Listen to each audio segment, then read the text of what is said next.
Do not touch him. Dr. Kwan's voice cuts across the emergency bay like a blade, sharp enough to stop every nurse in the room mid-step. The orderlies have just wheeled in a man so covered in blood that the gurney beneath him has gone completely red.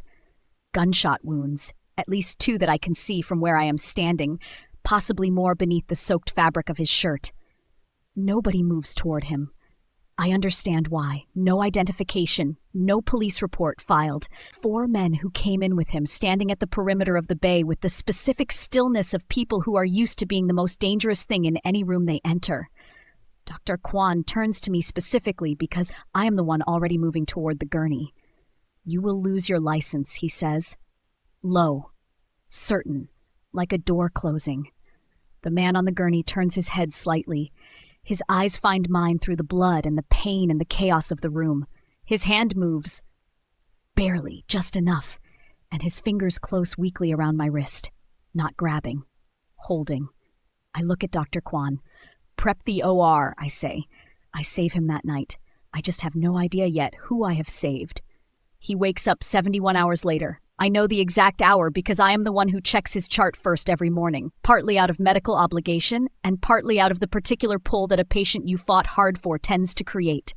I am adjusting his IV line when his eyes open, not slowly, not with the usual confusion of someone surfacing from heavy sedation, but all at once, alert immediately, taking in the room in a single sweep before his gaze settles on me.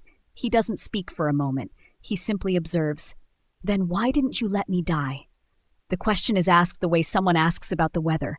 Calm, genuinely curious. No performance of gratitude, no relief. Before I can answer, the door opens. Men in dark suits. 6 of them, moving with the synchronized efficiency of people who have done this before.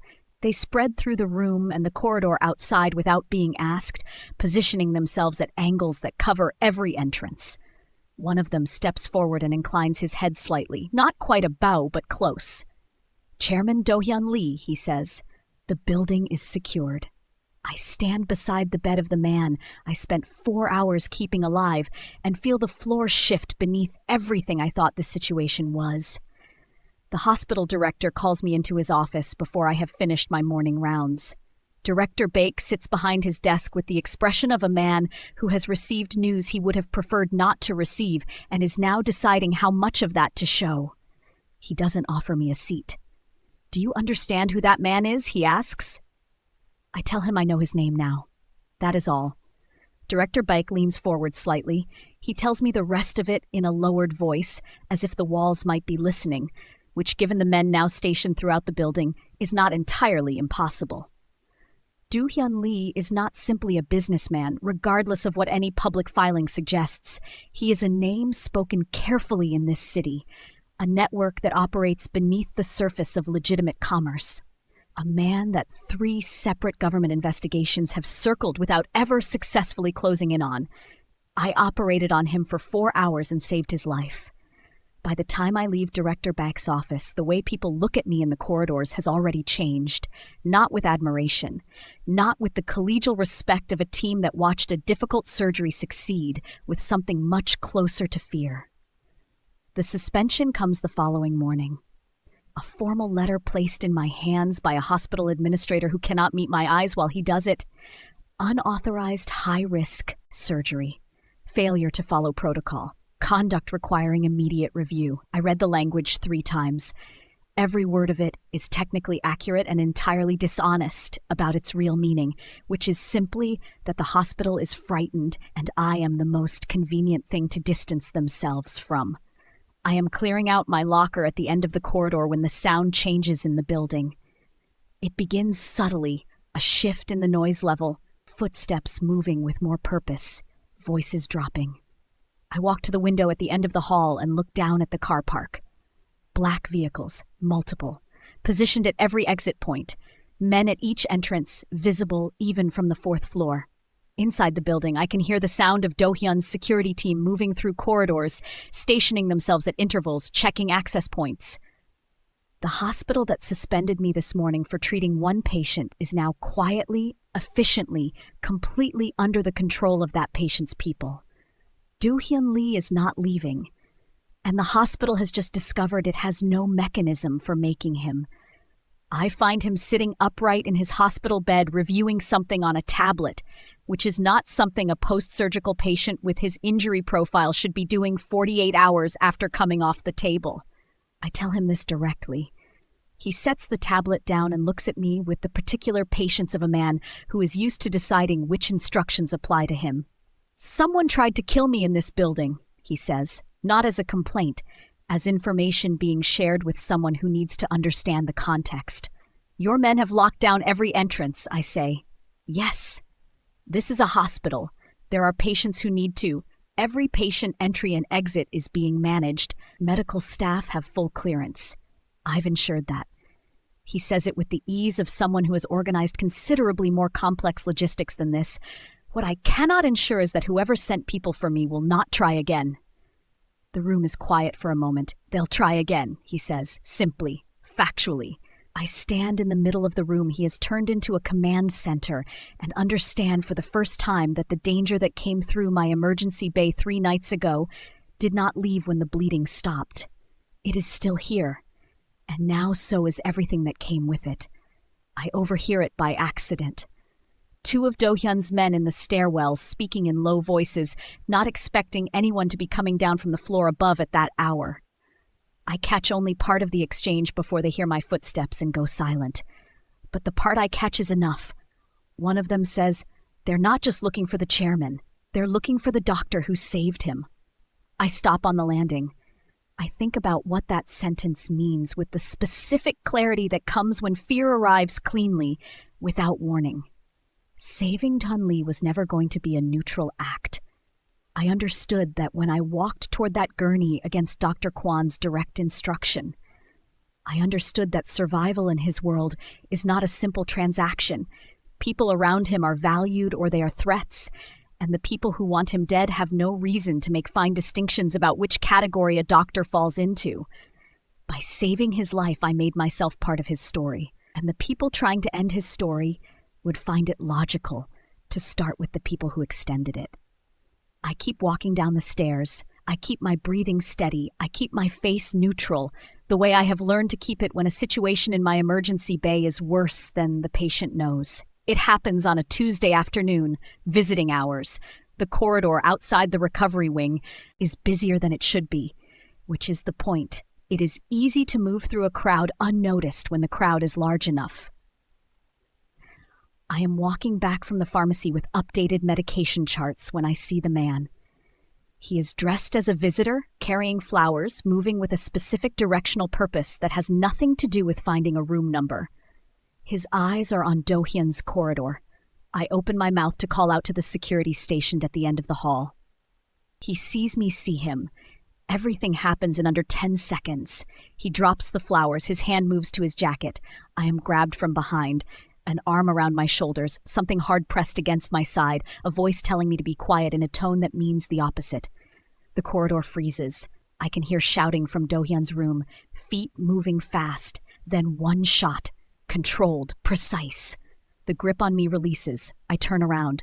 Do-hyun is standing in the doorway of his room, which he absolutely should not be doing with his sutures less than a week old.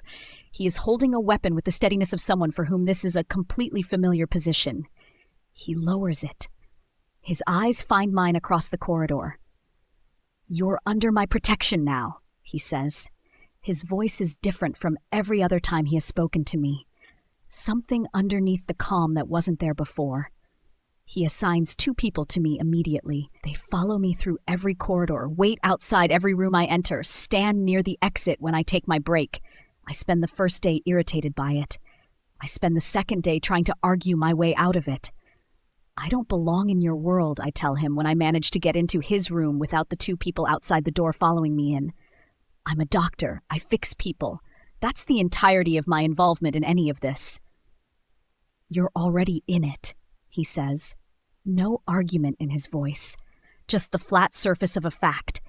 I sit down in the chair beside his bed because standing feels too much like preparing to leave, and I have more to say. "I don't want guards." He looks at me. "I don't forget people who saved my life," he says quietly. "That's not something I'm able to turn off because it's inconvenient for your schedule." I look back at him. In 6 days of treating this man, I have watched him be in pain without showing it, give orders without raising his voice, and shoot someone in a hospital corridor with a precision that suggested he has done it before. He is not a simple person. But what he just said is the least complicated thing I have heard from anyone in this building all week. The investigation into who leaked Do-hyun's location to the rival organization begins quietly, inside his own team. I know this because the man assigned to stay closest to me, who introduces himself only as Officer Tae, tells me more than he probably should, in the way people sometimes talk to doctors the same way they talk to priests. Like the professional habit of receiving difficult information makes you a safe container for it. Do-hyun's presence in my hospital was not accidental discovery. Someone provided his location. Someone with access to internal hospital information, patient intake records, room assignments, security rotation schedules. Someone who knew enough about the building's layout to help the rival organization plan the attack during visiting hours when the corridors would be fullest. The attack was not opportunistic. It was organized from the inside. There is a person walking these corridors right now, someone with a staff badge, someone I may have spoken to this week without knowing, who is connected to the people who grabbed me in that hallway. I sit with that knowledge through 2 full shifts and feel it change the texture of every ordinary interaction. Every colleague passing in the corridor, every staff member at every station, one of them is not what they appear to be. I start paying attention differently. Not to patients. My attention to patients has never wavered and will not now. But to the margins of things. The access logs posted near the restricted medication storage that I pass 4 times a day. The movement patterns of staff through wings they don't have primary responsibility for. Small behavioral inconsistencies that individually mean nothing and collectively might mean everything. On the 3rd day of watching, I notice Nurse Ha-eun. She is efficient, well-regarded, and has worked on this floor for 2 years. She is also accessing restricted areas during hours that don't align with her shift assignments, twice in the past 4 days, according to the physical log near the stairwell door that most people walk past without reading. The timings align with both security rotation changes in Do-hyun's corridor. I bring the information to Do-hyun directly. I explain what I observed, how I observed it, and what the timing alignment suggests. I put it in front of him the way I put a diagnosis in front of a patient, clearly with the supporting evidence visible. He reads through what I have written. Then he looks up at me with an expression I have not seen from him before. Not assessment. Not the careful calculation he applies to everything. Something that looks briefly like being genuinely surprised.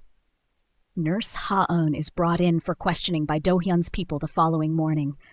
I am not in the room. I don't need to be. Tae tells me the shape of what happened afterward. She broke quickly, which suggests she was not a willing architect of this, but a person who was pressured into a position she didn't fully understand the consequences of when she agreed to it. She had been approached 3 months ago. Small requests first, information about scheduling, nothing that seemed dangerous in isolation.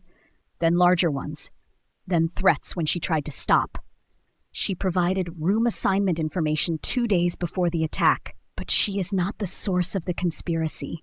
She is a thread that, when pulled, leads somewhere else entirely. The thread leads to Director Baek, the same man who called me into his office to warn me about Do-hyun, the same man who suspended me the following morning, the same man who has been running this hospital for 7 years while maintaining financial relationships with the rival organization that has been trying to eliminate Do-hyun Lee for the past 18 months. I sit with that information and think about the letter of suspension still sitting in my bag. Do-hyun doesn't respond to the revelation about Director Baek with anything that looks like anger. He responds with paperwork. Over the following 4 days, his team assembles a financial record that documents 7 years of payments between Director Baek and a series of shell companies connected to the rival organization. Communication records, meeting logs pulled from building security archives, evidence of specific instructions given to Nurse Ha-eun and at least 2 other staff members I hadn't identified. It is comprehensive, sourced, and entirely devastating. Do-hyun hand to the hospital board through a legal representative on a Thursday morning, with copies simultaneously delivered to 2 regulatory bodies and a journalist whose track record of covering institutional corruption is extensive and well documented. By Thursday afternoon, Director Baek is removed from his position pending a formal investigation. By Friday, the story is running publicly. The man who suspended me for saving a patient turns out to have been working against the hospital's interests and the patients inside it for nearly a decade. The exposure does not come through violence. It comes through the same thing that has always been more durable than force. Documented, irrefutable truth placed in front of people who have the authority to act on it. The building exhales. I feel it, the way you feel pressure releasing from a room. The security presence begins to reduce. Gradually, one shift at a time, the black vehicles in the car park thin out over several days until there are only 2, then 1, then none that I can see from the 4th floor window on my morning rounds. Do-hyun's medical recovery is proceeding ahead of schedule, which surprises no one who has observed the specific determination with which he has approached every instruction I have given him since the 2nd week. He tells me he is leaving on a Friday. I am checking his final pre-discharge assessment when he says it, not as an announcement, just as information delivered in the same quiet register he uses for everything. Then he says something else. Most people would have stepped back from that gurney, he says. Any reasonable person would have. I note his blood pressure on the chart. Most people save lives because it is their job, he continues. You did it when it could have ended yours. I look up from the chart. For a man whose face has given very little away in the 3 weeks I have known him, what is on it right now is remarkably legible. Not soft exactly, but unguarded in the way that takes considerably more strength than guarding. How is the pain level? I ask, because I am a doctor and that is my job. Manageable, he says. The hospital board reinstates me the following week. Full position. A formal acknowledgement that the suspension was procedurally improper and professionally unfounded. A promotion to senior attending in the emergency department that I suspect has been accelerated by the recent events, though no one says so directly. I sit in the meeting where they tell me this, and I listen carefully, and I accept it with the same composure I have applied to every other development of the past month.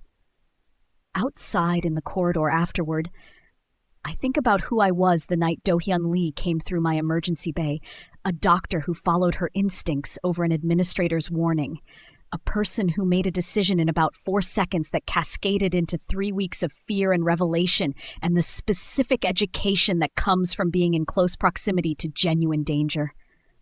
I am not the same person who told those orderlies to prep the OR. I am harder in some places, clearer in others, less willing to accept the easy version of any situation. Do-hyun asks me, when I see him one final time before he leaves the building for good, whether I regret saving him. I think about everything that followed that decision. Then I shake my head. No, I say, not for a single moment.